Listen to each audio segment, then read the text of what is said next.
آج کے کا جو دور ہے، عمرانیہ دور جو چل رہا ہے پاکستان میں، اس میں خان صاحب یا اس کی پارٹی کے کسی بندے کے لیے کوئی بھی کسی قسم کا ریلیف میں نہیں دیکھ رہی.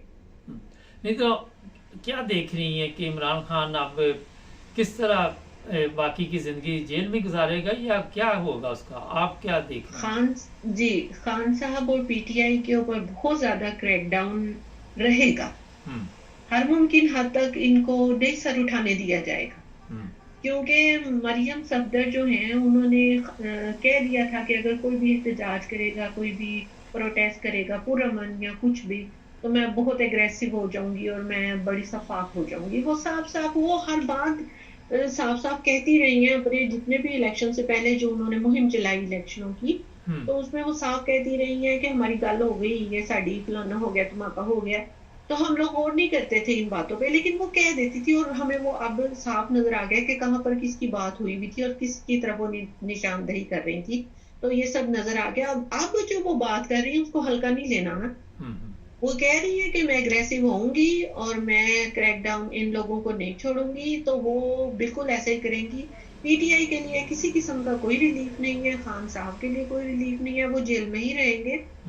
صرف ایک نہ تو کوئی ادارہ، نہ کوئی پارٹی کا ممبر، نہ سینٹ، نہ پارلیمنٹ، نہ قومی اسمبلی، صوبائی اسمبلیز. میں یہاں پر کسی بھی فورم پہ خان صاحب کے لیے کسی قسم کا کوئی ریلیف نہیں دیکھ رہی. ہاں ایک ریلیف ہے جو سب سے بڑھ کر ہے اور جس نے ابھی تک ناکو چبوائے ہوئے ہیں سارے اداروں کو، وہ ہے عوام. ٹھیک، عوام اگر سری لنکا کی طرح پرامن طریقے سے باہر نکل آئے، سری لنکا میں جتنی تعداد میں لوگ نکلے، میں تعداد کی بات کر رہی ہوں کہ جتنی تعداد میں سری لنکا میں لوگ باہر نکلے، اگر پاکستانی عوام پرامن طریقے سے باہر نکلے اتنی تعداد میں 100 200 ہزار کی تعداد میں نکلے گی تو مارے جائیں گے، کچل دیا جائے گا. کوئی فائدہ نہیں ہے ان لوگوں کے نکلنے کا. اگر 100 200 نکلنا تو گھر میں ہی رہیں، کوئی بات نہیں. گھر میں رہ کے بددعائیں دیں اور اپنے آپ کو پھانسیاں لگائیں، زہر کھائیں، بچوں کو بھی کھلائیں اور اس دنیا سے جائیں. تو اگر تو آپ آزادی، اگر عوام یہ سمجھتی ہے کہ اسے واقعی میں آزادی چاہیے، 4 دن جو زندگی کے ہیں آسانی سے اس نے جینے ہیں اور پاکستان کو واقعی میں کوئی مقام دلانا ہے، تو ان کو خود باہر نکلنا پڑے گا، پرامن طریقے سے احتجاج کرنا پڑے گا لاکھوں اور کروڑوں کی تعداد میں. پھر آپ کہہ سکتے ہیں کہ خان صاحب بھی باہر آئیں گے، ان کی پارٹی بھی اقتدار میں آئے گی اور پاکستان جو ہے وہ ترقی کرے گا. سب سے پہلے پروگرام کے شروع میں جو آپ نے بات کی، میں اس پہ بات کا یہ کرنا چاہتی ہوں کہ ہم کبھی یہ سوچ نہیں سکتے کہ جہاں ہم پیدا ہوئے، جس زمین سے ہم نے اناج کھایا، نمک کھایا، ہم اس میں کبھی چھید کریں گے. ہم پاکستان کے خلاف نہیں ہیں، ہم اپنی فوج کے خلاف نہیں ہیں، ہم اپنے اداروں کے خلاف نہیں ہیں. یہ ادارے ہم سے ہیں اور ہم ان اداروں سے ہیں. ہم صرف ایک سسٹم کے خلاف ہیں، جس سسٹم نے اس پاکستان کو ترقی کرنے سے روکا ہوا ہے. ہم اس سسٹم کے خلاف ہیں جس نے پاکستانی عوام کا جینا مشکل کر رکھا ہے. پاکستانی عوام کو شعور نہیں دیا گیا اور پاکستان آج اس نہج پہ آ کے کھڑا ہو گیا ہے جہاں پر جینا محال ہو گیا ہے. اب آپ دیکھیں کہ رمضان میں جو اشیاء خورد و نوش ہیں ان کی جو پرائس ہے وہ کتنی حد تک جائے گی، ڈبل ہو جائیں گی. عوام کی پہنچ سے، ایک تو انہوں نے روزے رکھے ہیں، دوسرے غریبہ نے روزے رکھے تھے، دینی وڈے ہو گئے. وہ والا حساب ہوگا کہ اس قدر وہ مہنگی ہو جائے گی چیزیں کہ عام بندہ بھی ان کو افورڈ نہیں کر سکے گا. ابھی بھی نہیں کر رہے، لیکن وہ رمضان میں تو پھر زیادہ ہی ہوتا ہے.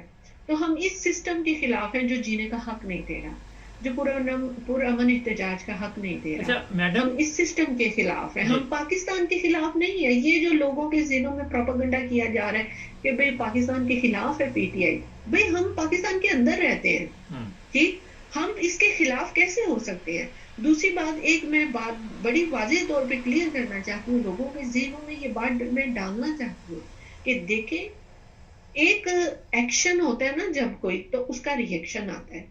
یہ جنہوں نے سائنس پڑھی ہوئی ہے وہ بھی اس کو بڑے اچھے طریقے سے جانتی ہیں کہ ایکشن کا ری ایکشن ہوتا ہے. جب ہم بولتے ہیں، جب ہم سوال کرتے ہیں تو کہتے ہیں بدتمیز ہے. ہمارے ماں باپ بھی کہتے ہیں نا تمیز نہیں جو بولتے ہیں جواب دیں دیو تسی، کہتے ہیں نا. ہمارے گھروں میں ایسے ہوتا ہے جہاں پہ بڑے وہ سخت ہوتے ہیں، ماں باپ سخت قسم کے ہوتے ہیں وہ بس کہتے ہیں جی حضوری کرتے رہو. آپ اپنے غلط فیصلے پہ سر جھکا کے بچے جی جی جی جی کرتے رہیں گے نا جب تک وہ اچھے لگیں گے. لیکن جب وہ پوچھ لیں گے ابا جی تسی اپنی پرانی دشمنی ختم کرو اور نویں سرے تو کام شروع کرو, تو وہاں پر بھی وہ کہ بچہ باغی ہو گیا. تو پاکستان میں بھی یہی ہے کہ جو دوسری جماعتیں ہیں وہ پی ٹی آئی کو کہتی ہے کہ بدتمیز ہے, اور عمران خان نے گالی کا جو کلچر ہے وہ پریویل کیا ہے. خان صاحب نے ہمیں نہیں کہا کہ ہم گالی دیں, ہم گالی اس برے نظام کو دیتے ہیں جو ہمارے حقوق کے خلاف ہے. ہم کسی فرد واحد کو گالی نہیں دیتے, ہم اس نظام کو گالی دیتے ہیں جو ہمیں جینے کا حق نہیں دے رہا. خان صاحب نے نہیں یہ کیا, یہ نوجوان نسل کا غصہ ہے جو انہوں نے ہم پہ زبردستی مسلط کیا. اب اس کا یہ ری ایکشن نہ چیک کر رہے ہیں, اب ان کے اوپر وہ ری ایکشن آ رہا ہے. آپ دیکھیں کہ اگر ہم سوال پوچھتے ہیں تو ہم بدتمیز ہیں. نہیں, سوال تو جمہوریت کا حسن ہے.